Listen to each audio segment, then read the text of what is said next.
Hi makalagan, ako sa Kalagan Fritz at ito ang Laagan sa Cebu. Don't forget to subscribe on our YouTube channel at Laagan sa Cebu and click the bell button for notification. Like our official Facebook page at Laagan sa Cebu.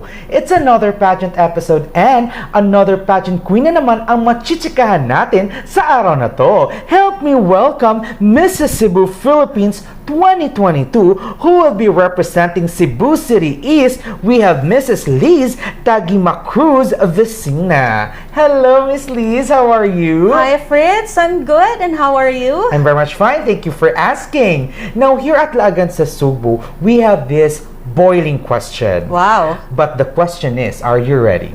Always ready. Perfect. Now, there are boiling questions in front of us. I want you to pick one first and give it to me. Go ahead. All right. Let's do this. Okay. All right. Your first boiling question is, what advice will you give to young women watching on how to deal with the pressure they face today? So, our society nowadays can be very tough. There's a lot of challenges and expectations being set for every woman. And most especially for young women, there's a lot of pressure coming from her own family. It can also be coming from the social media. It can also be coming from the peer. Yes. With all of those things, we are now confronted with how do we address those? It can be very challenging, and I tell you, each person will react to it differently. So it's very important that for young women especially, you will have to be agile and be resilient because we don't know when the pressure will come in and how it will affect us as a person.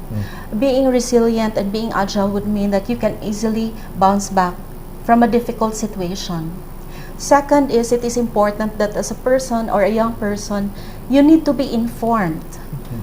Being equipped with the correct information will also provide you with the necessary skills to be able to filter out what is good information versus what is marites information. Yes. And those are the things that's being confronted by our young people nowadays. There's so much going on, but they are not able to really decipher which one is best for them. So this information would actually provide them with a different life skill wherein they will be able to answer and decide for themselves with factual information at hand. And then also in another thing that they have to prepare themselves is being intrinsically motivated. What I mean by that is they have to be driven by what they wanted in their lives. There are so much things going on, and sometimes that will lead them to set possibly unrealistic expectations of themselves. So it's good that you are grounded in terms of what do you want to achieve in your life. That should serve as a guide in terms of how will you prepare yourself to be able to achieve those goals. Yes, tama naman talaga. No? Or if you're alone, call someone to talk with. Pick your next boiling question. This is so hot! Yes, it's really boiling. Okay. All right. Your next boiling question is, and this is interesting. If there is one product that you want to promote that represent Cebu City East, what would it be and why? Okay, that's challenging because knowing Cebu, we have a lot of delicacies and products that we are proud of. Yes. But then your question is just one, so I think I'll have to choose our Cebu mangoes. The mangoes itself. Yes. Okay. We're known for it, but the reason why I wanted to pick that because mangoes are quite versatile. You can eat it raw. You can pair it with basically anything. Yes. You can have it processed. You have dried mangoes, you have mangorin, you have choco mango. Correct. And then at the same time, you can also pair it with our favorite, the unripe. Yes. The unripe mangoes. And then you pair it with the bagoong. Oh, that's so delicious. So that one, we locals, we love our mangoes. We are proud of it. But not just the Cebuanos, we are also known for our sweet mangoes in Cebu. Yes, absolutely. And every time I go to other places in the country and even outside of the Philippines, there's always the request to have the pasalubong na mango from Cebu. So usually we also have the dried mangoes. Yes. And you know, when we talk about dried mangoes, it spells the quality and also the world-class standards in terms of how it's being prepared. So that alone will, you know, speak of the pride of the Cebuanos in terms of how we manufacture the mango products that we have. And at the same time, on the other side, it can actually also help our economy because it will provide employment, livelihood for the farmers, for the manufacturing industry of producing mango. So there, and I would say it really speaks a lot of our Cebuano traits. Mango is, you know, it has a sunny disposition to it, and which also reflects of the warmth of the Cebuano people. Yes, mango naman talaga. Ang dami-daming klase ng mango. And also correct, pasalubong dried mangoes agad. Yun Yes, talaga maiisip natin. immediately. Okay, now pick your next boiling question. Alright, okay. Alright, your next boiling question is, what is the best thing about being a Cebuana? Thank you for that very nice question. Because for me, that question spells a lot of things going on in my mind right now. Being 100% Cebuana, born and raised in Cebu, it provides me a reflection in terms of what is a Cebuana and what is a Cebuana representing.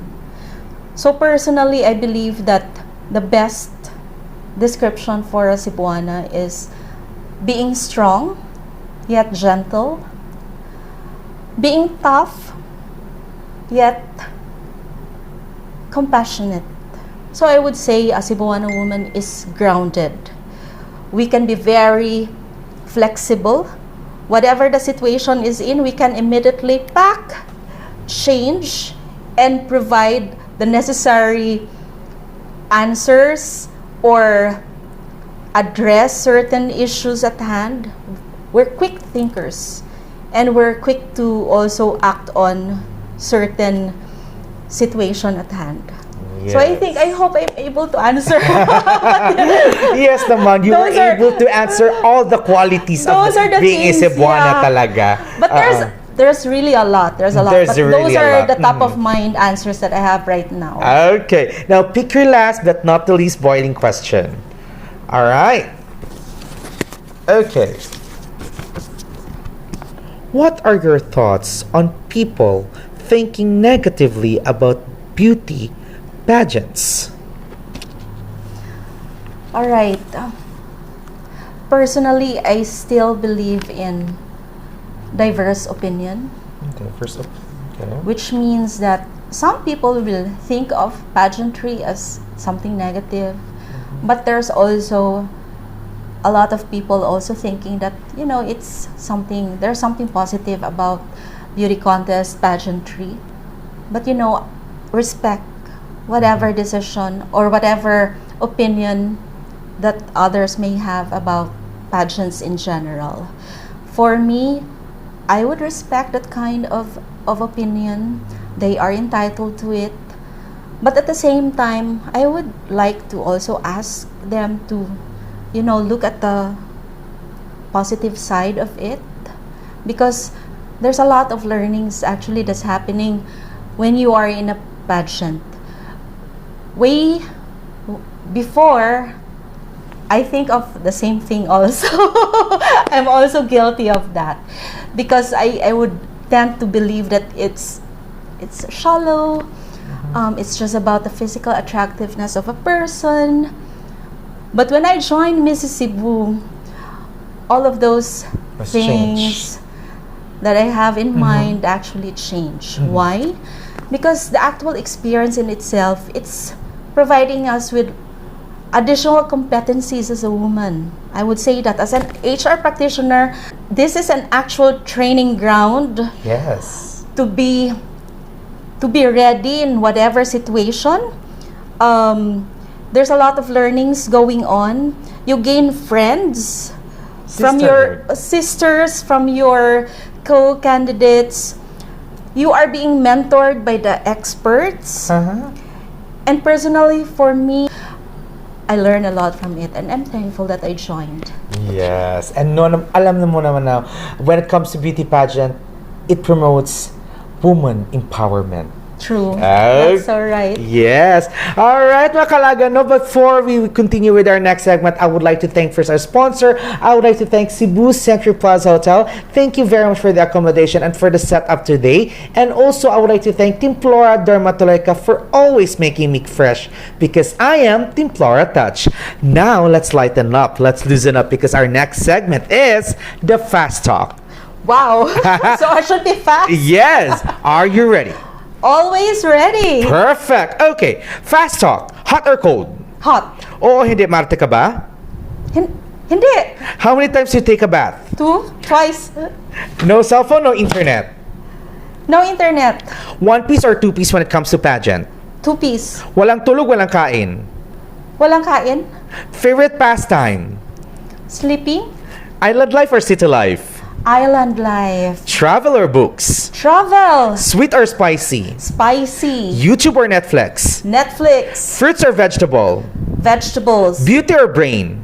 Both. Yes, both naman. Hashtag ng buhay mo.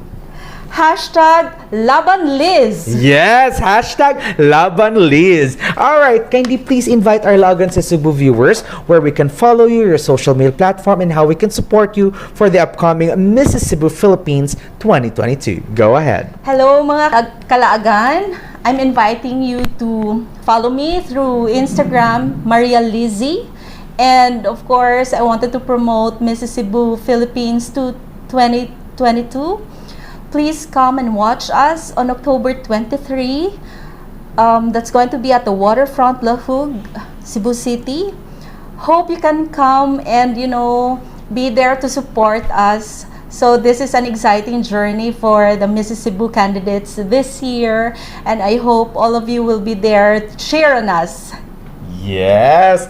Once again, makalagan our Mrs. Cebu Philippines 2022 who will be representing Cebu City East. We have Mrs. Liz Tagimacruz-Vcina. Thank you so much, Fritz. Thank you also, and congratulations and good luck on your competition. Thank you. You're welcome. And also, don't forget to subscribe on our YouTube channel at Lagan sa Cebu and click the bell button for notification. Like our official Facebook page at Lagan sa Cebu. You may also follow me on my TikTok account, Instagram, and Facebook at Fritz Gerald Alcaraz. Once again, ako si Kalaagan Fritz nagsasabi, stay safe, be a responsible Kalaagan, and this is Lagan sa Cebu.